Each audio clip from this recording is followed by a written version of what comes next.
Apa kabar saudara? Tanpa terasa kita sudah masuk bulan Mei, bulan yang kelima loh di tahun ini. Dan tema yang seringkali paling gak disukai sama orang kalau diomongin ini, yaitu apa? Holiness, kekudusan. Setiap kali kita bicara tentang holiness, jujur ya, orang itu gak suka kalau bicara yang holy-holy. Cuman ada satu holy yang orang suka. Holy apa? Holiday, betul sekali. Ya. Semua holy kita nggak suka, kecuali yang satu itu, holiday. Semua orang suka yang namanya holiday. Kenapa orang nggak suka kalau bicara tentang holiness? Why? Kenapa tidak suka? Karena pada umumnya, ya, kalau orang mendengar kata holy, dia sudah merasa tertekan dulu, aduh berat banget sih, ya, merasa aduh susah banget sih. Karena pada umumnya kita hanya memahami kekudusan sebatas dengan perbuatan yang melanggar moral. Kita hanya memahami kekudusan sebagai perbuatan jangan berzinah, jangan mencuri, jangan membenci, jangan ngomong kasar, jangan emosian, dan lain sebagainya. Sehingga ada banyak hal dalam diri kita yang memang masih belum baik, masih belum benar. Kemudian kita merasa tertekan kalau bicara holy. Sebab ukuran kita hanyalah sekedar perbuatan-perbuatan moral. Itu sebabnya banyak orang merasa frustasi kalau bicara kekudusan. Kenapa orang frustasi? Sebab fokus kita hanya pada perbuatan moral tersebut. Padahal perbuatan moral itu hanya endgame-nya atau hanya akibat, hanya result, hanya buah dari kalau kita bicara kekudusan. Sebenarnya ada hal dulu yang perlu kita ketahui. Why we have to be holy? Kenapa kita harus jadi kudus? Dengar baik ini, orang yang tahu why akan lebih mudah, lebih bergairah, lebih passionate untuk menjalankan, melakukan sesuatu daripada orang yang tidak mengerti why. Orang kalau cuma disuruh doang, harus A, harus B, harus C, itu pasti jadi beban karena dia tidak tahu why. Tapi orang yang tahu why, pasti ketika dia melakukan sesuatu, itu sudah tidak lagi menjadi satu beban. Karena dia tahu ada why, ada apa? Ada the significance, ada the important, ada esensinya ketika dia melakukan sesuatu. Ya. Orang yang tahu why pasti akan lebih bergairah mengerjakan sesuatu daripada orang yang hanya sekedar disuruh. Nah, itu sebabnya kita mau belajar dulu. Ada 3 hal yang kita perlu ketahui kalau kita bicara tentang holiness. Mari kita buka Alkitab kita, Yesaya 57 ayat yang ke-15. Sebab beginilah firman Tuhan yang maha mulia, yang bersemayam untuk selamanya dan yang maha kudus namanya. Aku bersemayam di tempat tinggi dan di tempat kudus, tetapi juga bersama-sama orang yang remuk dan rendah hati, untuk menghidupkan semangat orang-orang yang rendah hati dan untuk menghidupkan hati orang-orang yang remuk. Saya sengaja garis bawahi dan highlight tentang yang maha kudus namanya. Kenapa Tuhan sangat begitu punya kepentingan dengan apa yang namanya kekudusan? Sebab rupanya kekudusan adalah ini, salah satu identitas Tuhan. Saudara tahu identitas? Apa itu identitas? Kira-kira apa definisi dari identitas? Identitas adalah ciri-ciri atau keberadaan khusus dari seseorang yang telah menjadi ciri khas, yang telah menjadi bagian integral dalam dirinya. Itu identitas. Identitas tidak bisa diubah. Nah, Tuhan itu kan memperkenalkan dirinya dengan beberapa. Allah adalah kasih. Kasih adalah salah satu identitas Tuhan. Nah, Tuhan juga memperkenalkan yang maha kudus namanya. Tuhan memperkenalkan kekudusan sebagai identitasnya. Sekali lagi, identitas adalah satu keberadaan, satu ciri khas, ya, yang sudah menjadi bagian yang integral, yang gak bisa dipisahin lagi. Itu identitas. Apa yang jadi identitas saudara? Yang gak bisa diubah, itu identitas. Ya. Kalau ada orang bilang, saya emosian pastor. Enggak, itu belum jadi identitas. Sebab kita bisa ubah hal tersebut. Kita bisa ubah hal itu. Tapi misalnya gini, kalau saya adalah orang Indonesia keturunan Chinese, that's identity. Saya tidak bisa ubah hal tersebut. Itu identitas. Nah, salah satu identitas Tuhan itu adalah apa? Kekudusan. Dengar baik ini. Iblis bisa tiru beberapa perbuatan Tuhan, tapi iblis tidak bisa tiru yang namanya identitasnya Tuhan. Saya ulang lagi. Iblis kegelapan itu bisa meniru loh beberapa perbuatan Tuhan. Tapi iblis gak pernah bisa tiru yang namanya identitas Tuhan. Tuhan bikin mujizat, saudara jangan pikir iblis gak bisa bikin mujizat. Iblis juga bisa bikin mujizat. Saya juga mendengar loh kesaksian-kesaksian loh. Ada orang yang mendapatkan perbuatan-perbuatan ajaib, bahkan ada yang mendapatkan kesembuhan dari apa yang disembahnya selain Tuhan Yesus Kristus. Itu fakta.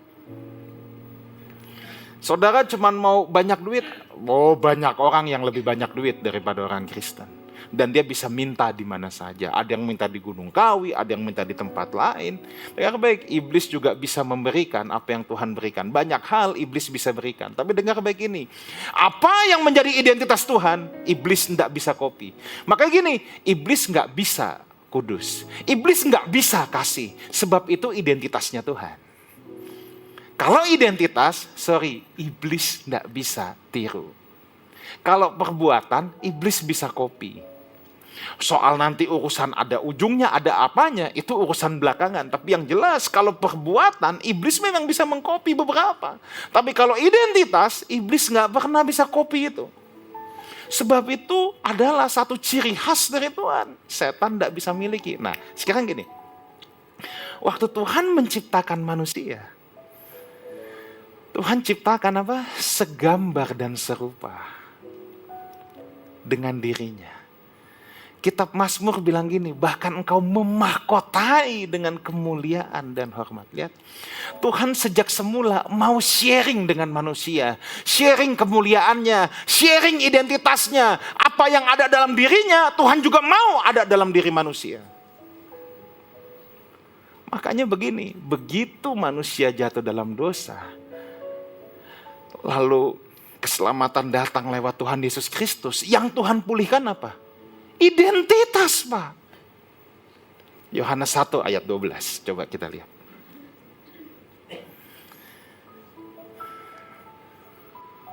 Tetapi semua orang yang menerimanya diberinya apa? Kuasa. Nah, kata kuasa di sini bukan digunakan kata dunamos, tapi digunakan kata exousia atau kata hak untuk menjadi anak Allah. Lihat, begitu seseorang berurusan dengan Tuhan, selalu yang pertama Tuhan pulihkan adalah identitas. Saudara ingat kisah perumpamaan anak yang hilang? Begitu si bungsu balik, apa yang ayahnya paling pertama kerjakan? Apa? Kasih cincin, kasih jubah. Itu bicara apa? Dikembalikan dulu identitasnya. Kenapa identitas gitu penting? Karena identitas selalu bertalian dengan kualitas dalam diri seseorang. Karena manusia sejak semula segambar dan serupa dengan Allah, itu the original plan-nya. Maka Tuhan mau kualitasnya ada dalam diri manusia. Nah, itu sebabnya identitas begitu penting. Sebab kekudusan itu memang kualitas Tuhan. Dan itu yang Tuhan mau. We have to know first the reason why. Jadi bukan soal jangan ini, jangan itu. Enggak, Tuhan mau identitasnya ada dalam diri manusia. Tuhan mau hal tersebut. Kalau kita tahu hal ini, ya, baru kita tahu sebab ada tertulis dalam 1 Petrus 1 ayat 16, kuduslah kamu sebab aku kudus. Tadi di ayat yang kita baca, setiap orang yang menerimanya diberikan hak untuk menjadi anaknya. Ayah yang baik, ayah yang berhasil, pasti mau anak-anaknya mengikuti jejaknya dia. Ya nggak? Pasti mau. Kalau ada ayah seorang pembunuh sekalipun, tidak akan ayah yang seorang pembunuh bercita-cita anaknya mengikuti jejaknya. Dia mau anaknya lebih baik. Ya kan? Nggak ada ayah yang kriminal terus cita-cita anaknya, anak aku harus jadi kriminal juga. Enggak ada. Kenapa? Ayah mau yang terbaik buat anaknya. Apalagi Bapa di sorga. Sebab dia baik adanya, dia juga mau anak-anaknya pasti mengikuti jejaknya yang baik adanya. Jelas dia tidak mau anaknya berbeda dengan dirinya. Tuhan mau kita kudus sebagai anak. Kenapa? Tuhan mau kita punya identitas yang sama dengan dirinya. Itu loh persoalannya. Jadi kita harus stop memandang kekudusan sebagai sebuah perintah dan larangan. Jangan ini, jangan itu, jangan ini, jangan itu. Bukan itu isunya. Isunya adalah Tuhan mau berbagi dengan manusia. Dan Tuhan mau apa yang ada dalam dirinya juga ada dalam manusia. Dan yang pertama, this is about identity. Ini tentang identitas. Ya. Dosa yang melanggar moral itu menodai identitas kita. Ibaratnya, anak polisi yang harusnya jadi penegak hukum malah membunuh. Misalnya begitu. Itu kan menodai identitas. Ayahnya penegak keadilan.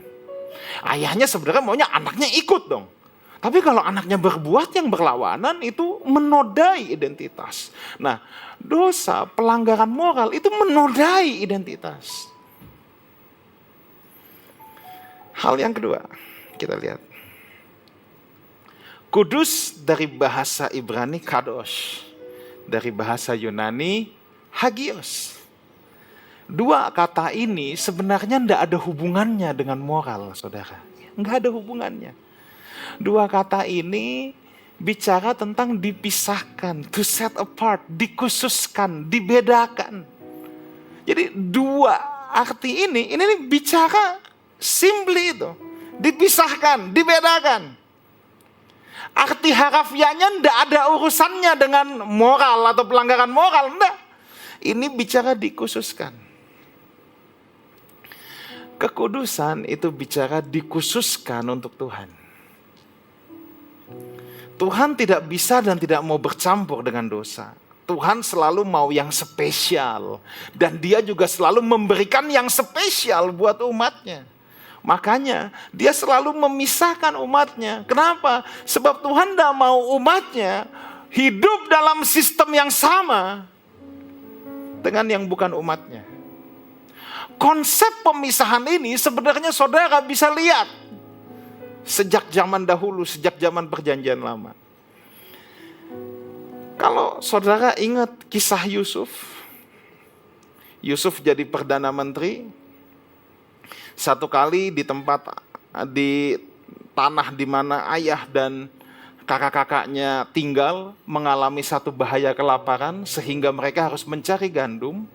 Dan mereka sampai di Mesir, karena Mesir punya banyak persediaan, ya kan? Setelah Yusuf dapat mimpi yang berarti 7 tahun masa kesuburan dan 7 tahun masa kekeringan, di 7 tahun itu Mesir mengumpulkan sebanyak-banyaknya. Nah, jadi pada saat itu orang-orang yang kekurangan gandum semua pada pergi ke Mesir. Kakak-kakaknya nggak tahu bahwa adiknya yang menjadi penguasa. Waktu kakak-kakaknya menghadap Yusuf tahu ini kakak-kakaknya. Dan Yusuf akhirnya membuka siapa dirinya. Ini aku loh, adikmu yang dulu kamu jual.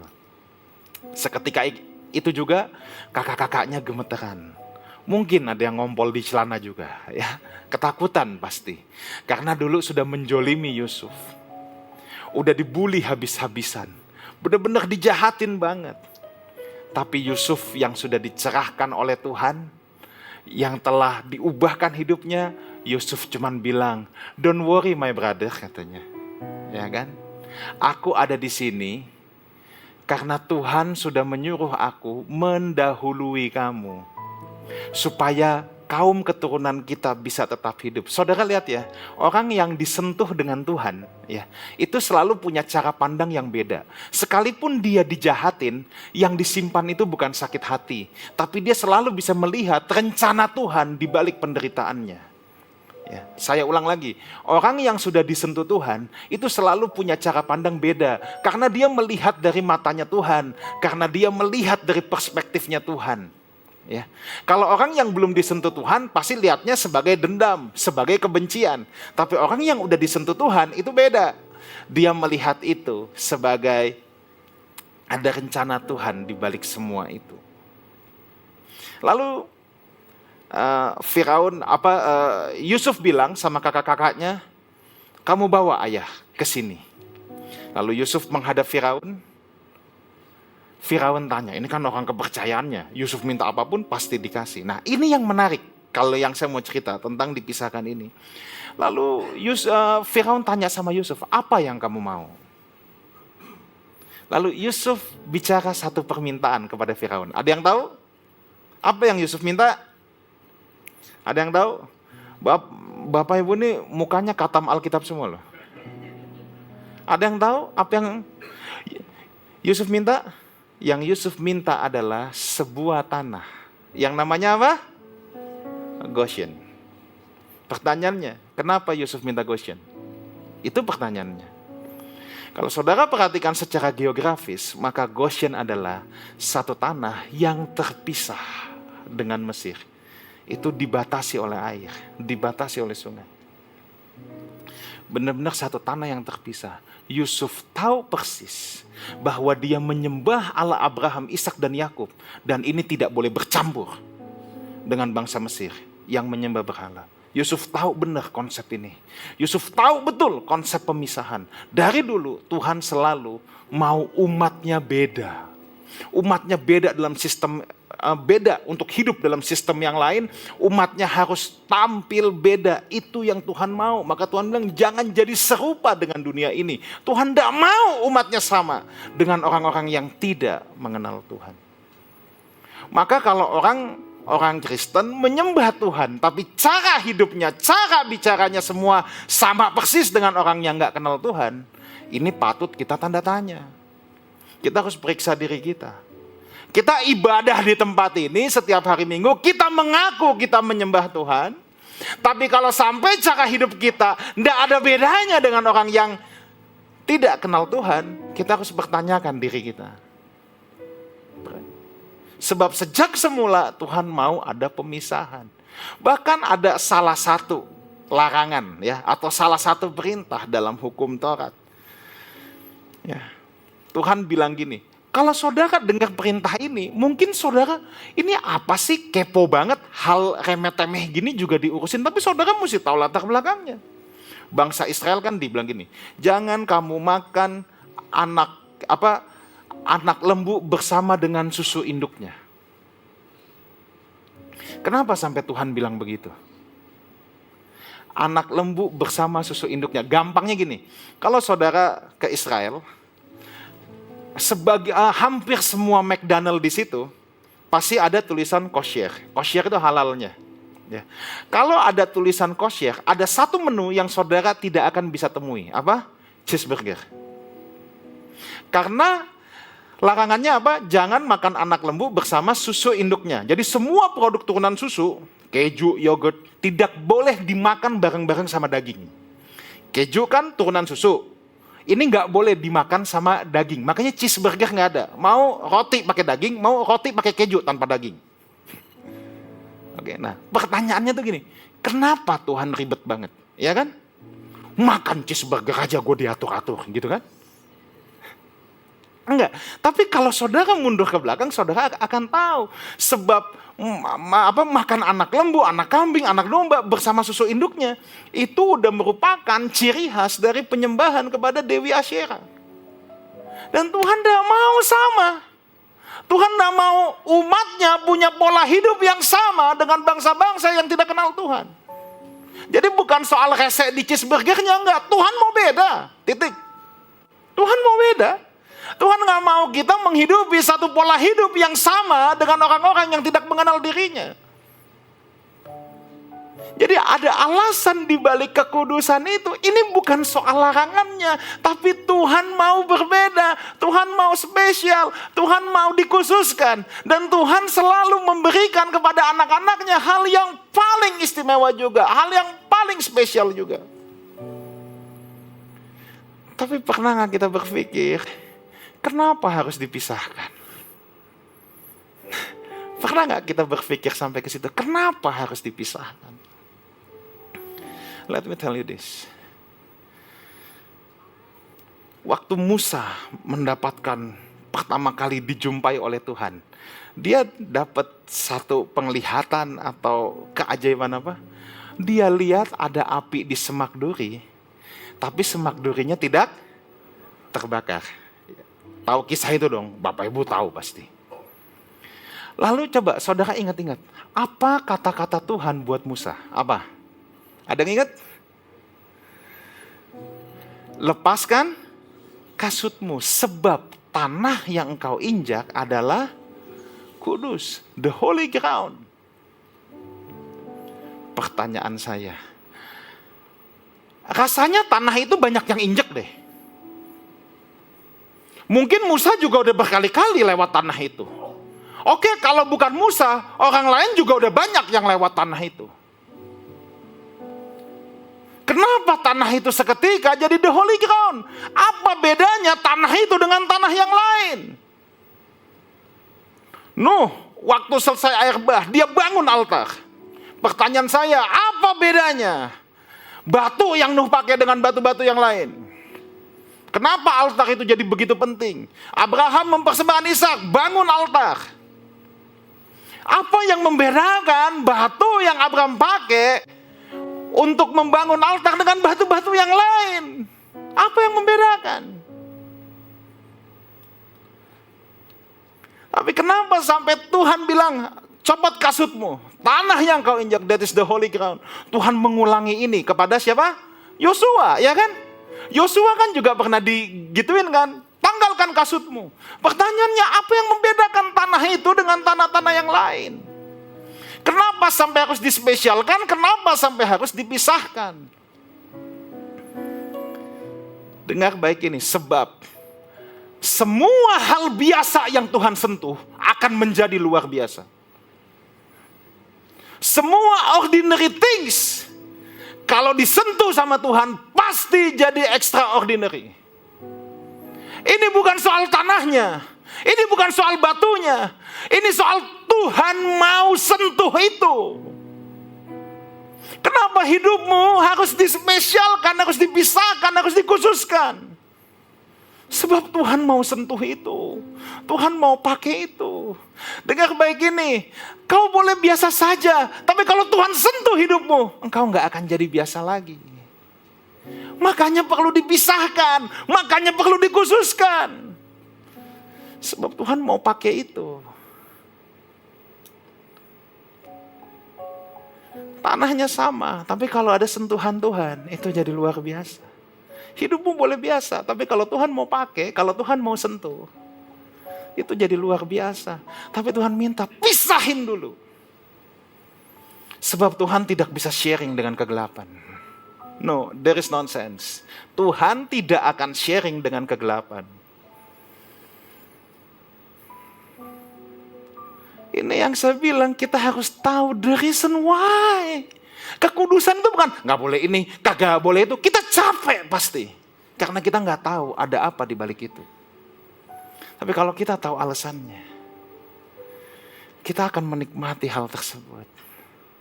Tuhan mau berbagi identitas, Tuhan mau pakai, maka Tuhan minta kamu harus beda. Kamu harus beda. Persembahkan hidupmu untuk Tuhan. Sebab ketika Tuhan menyentuhnya, hidup kita tidak jadi biasa lagi. Semua yang dikhususkan itu dipersiapkan. Sejak zaman dulu, para imam harus mempersiapkan dirinya dulu, zaman Bait Allah. Nah, saya mau ngomong ini hal penting. Saya mau bilang gini, persiapkan keluargamu untuk dipakai Tuhan. Maka orang tua, persiapkan keluargamu untuk dipakai Tuhan. Saudara, di teens kita Katalis, saya sangat perlu kerjasama dari orang tua semua. Ya. Kita mengupayakan, kita lagi transformasi besar-besaran, kita mau ada komunitas dalam teens itu. Kita mau anak-anak teens kita juga jadi rohani. Tapi dengar baik ini, anak kita sulit jadi rohani kalau kita sendiri tidak rohani. Kita perlu kerjasama dalam hal ini. Kita gereja berusaha menyediakan wadah, tapi Bapak Ibu juga harus menyediakan atmosfer rohani di rumah masing-masing. Saya bilang sama tim Praise and Worship, ayo cari lagu yang sesuai, yang nyambung sama mereka. Saya tuh juga udah gak tahu lagu-lagunya apa. Ya. Tapi kalau anak-anak yang gak punya atmosfer rohani, ditanya lagunya apa, dia juga kagak tahu. Orang gak pernah dengar lagu rohani, gimana tahu? Maaf ya, banyak nih anak-anak yang gak tahu lagu rohani. Dari situ saya dengan mudah saya tahu ini orang tuanya juga pasti tidak membangun budaya rohani di rumahnya. Kalau kita tidak membangun budaya rohani, kalau kita tidak menjadi manusia rohani, terus kemudian kita berpikir anak-anak kita dititipin di gereja supaya dia jadi rohani, bukannya nggak bisa sih Tuhan menyentuh, bisa, tapi peluangnya jauh lebih kecil. Dibandingkan dengan anak-anak yang orang tuanya sengaja kasih ekosistem yang rohani, yang spiritual untuk anak-anaknya. Beberapa saat yang lalu saya juga udah mengingatkan, banyak ceritakan tentang Tuhan sama anak-anak kita. Jangan kalau cerita sama anak cuman kitanya yang hebat. Dulu papa, dulu mama, semua akunya doang. Belajar kayak bangsa Israel. Ketika Seder HaPesak, perjamuan Paskah, selalu dikatakan, sekalipun kita punya hikmat, punya kekayaan, punya kekuatan, tapi tidak ada kisah yang lebih hebat daripada kisah Paskah ini, di mana Tuhan menyelamatkan umatnya. Jangan kalau kita cerita sama anak kita bagus untuk memotivasi, tapi jangan semuanya diarahin sama kita. Sampai anaknya cuma tahu, papaku Superman, mamaku Wonder Woman. Tapi dia nggak tahu di mana papa mamanya berjalan sama Tuhan. Justru saudara harus menceritakan supaya anak-anakmu bisa berkata, aku mau berjalan dengan Tuhan yang berjalan sama papa dan mama. Kita betul-betul perlu kerjasama dalam hal ini. Bapak Ibu, kalau anak-anakmu mau mengikuti jejakmu, beribadah sama Tuhan, kita perlu menciptakan atmosfer rohani di rumah, ekosistem rohani di rumah. Oke? Yang ketiga, kata kudus atau suci juga dari kata kasyid. Tadi kados atau kodesh itu yang terbanyak, tapi di beberapa kesempatan juga digunakan kata ini, kasyid. Kasyid itu literally ya taat, kudus. Nah, dalam bentuk kata sifat, kasyid ini sering nongol untuk menunjukkan perbuatan Allah yang adil, yang penuh kemurahan dan kasih setia. Coba saya mau tampilkan beberapa ayat, misalnya di Mazmur 16 ayat 10. Engkau tidak akan membiarkan orang kudusmu. Nah, di sini kata kasyid kalau yang keluar. Dalam KJV, the Holy One. Coba, next. Dalam yang lain, Tuhan itu adil dalam segala jalannya dan penuh kasih setia. Nah, kasyid di sini, KJV juga menerjemahkan sebagai holy. Kasyid itu memang juga bisa kudus, bisa juga kasih setia. Nah, di sini kalau di Yeremia 3 ayat 12, sebab aku ini murah hati, kasyid.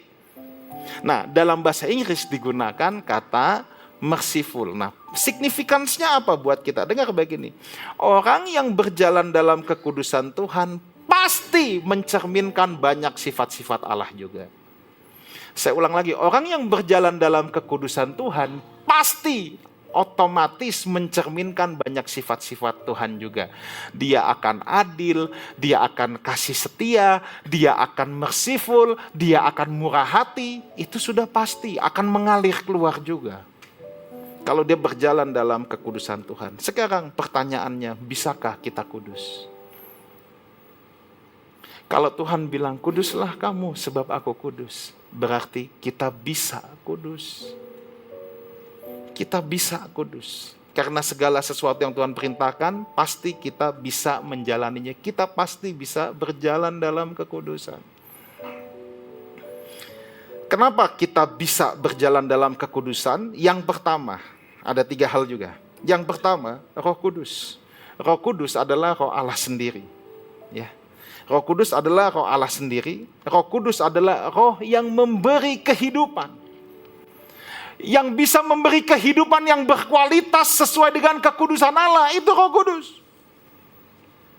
Dia Roh yang memberi kehidupan. Maka di Kejadian 1 ayat 2, kalau saudara lihat, bumi belum berbentuk dan kosong.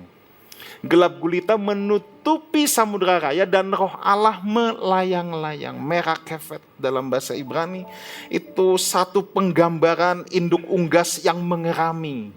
Jadi waktu Roh Allah melayang-layang itu satu gambaran induk unggas yang mengerami anak-anaknya. Untuk apa? Untuk memberi kehidupan. Roh Kudus itu memberi satu kehidupan yang berkualitas. Kabar gembiranya gini Bapak Ibu, dalam PL, Roh Kudus itu tidak tinggal permanen dalam diri seseorang. Roh Kudus itu hanya hinggap sesaat, misalnya di Saul, di Simpson, di Musa sekalipun. Dia hinggap sesaat memberikan kekuatan supranatural. Tapi kabar baiknya dalam PB, Roh Kudus yang adalah Roh Bapa sendiri, Roh Allah sendiri, sekarang tinggal secara permanen dalam hidup Bapak, Ibu, dan saya. Makanya kita pasti bisa berjalan dalam kekudusan, sebab Roh Kudus menghinggapi kita secara permanen, secara konstan. Dia nggak pernah meninggalkan kita. But the thing is, persoalannya, apakah kita mau mengikuti tuntunannya atau tidak? Sebab dia tidak akan memaksa. Persoalannya apakah kita mau mengikuti tuntunan itu atau tidak. Makanya kalau saudara baca dosa menghujat Roh Kudus tidak dapat diampuni. Kenapa? Sebab Roh Kudus yang adalah Roh Allah sendiri itulah satu-satunya yang ditinggalkan untuk manusia. Menolak dipimpin oleh Roh Kudus itu artinya menolak pimpinan Tuhan dalam hidup kita. Karena yang ditinggalkan itu adalah Roh Kudus. Yohanes 14 ayat 16 dan 17. Aku akan minta kepada Bapa dan ia akan memberikan kepadamu seorang penolong yang lain, supaya ia menyertai kamu selama-lamanya. Yaitu apa? Roh kebenaran. Jadi Roh Kudus adalah penolong. Saudara dengan kekuatan sendiri pasti gak bisa. Tapi Roh Kudus diberikan itu seperti energi ilahi. Roh Kudus diberikan menolong kita. Persoalannya kita mau atau enggak dipimpin oleh Roh tersebut. Kita mau atau enggak ditolong oleh dia. Atau kita memilih, kita cuekin. Tuhan enggak ciptakan kita kayak robot. Tuhan enggak akan maksa kita. Ya. Roh Kudus adalah penolong kita dan menuntun kita kepada segala kebenaran. Kita bisa hidup kudus karena diberikan Roh Kudus sebagai penolong yang memampukan kita dan menuntun kita untuk hidup dalam kebenaran. Nah, ini secara spesifik minggu depan akan dibahas oleh Ibu Rita Wahyu. Sangat bagus sekali. Ibu Rita nanti membahas Roh Kudus dan orang percaya. Ya. Jadi saya stopin di sini yang poin ini. Tapi yang kedua, supaya kita jalan dalam kekudusan, firman Tuhan. Yohanes 17 ayat 17, coba lihat. Kuduskanlah mereka dalam kebenaran. Firman-Mu adalah kebenaran. Darah Yesus, korban Yesus di atas kayu salib itu hanya satu kali. Membeli kita. Menebus kita. Tapi setelah itu, supaya kita bisa berjalan di dalamnya, atau mengalami pengudusan, itu sarananya adalah firman. Maka saya mau bilang gitu, kita tidak mungkin bisa kudus dengan kekudusan standar Tuhan tanpa firman Tuhan. Kenapa? Kekudusan dimulai dari pembaharuan pikiran. Saya ulang lagi, kekudusan dimulai dari pembaharuan pikiran. Yang dikerjakan oleh pasti firman Tuhan. Roma 12 ayat 1 sampai 2. Karena itu saudara-saudara, demi kemurahan Allah, aku menasihatkan kamu supaya kamu mempersembahkan tubuhmu sebagai persembahan yang hidup, yang kudus. Kalau udah dipersembahin ke Tuhan, jangan dipersembahkan untuk hal lain. Tuhan tidak mau. Udah dipersembahkan untuk Tuhan, jangan dipersembahkan untuk perzinahan, kebencian, dan lain sebagainya. Kalau udah dipersembahkan buat Tuhan doang. Oke, dan berkenan kepada Allah. Itulah ibadahmu yang sejati. Tapi caranya gimana? Janganlah kamu jadi serupa dengan dunia ini. Jangan sama, kata Alkitab, tetapi berubahlah oleh apa?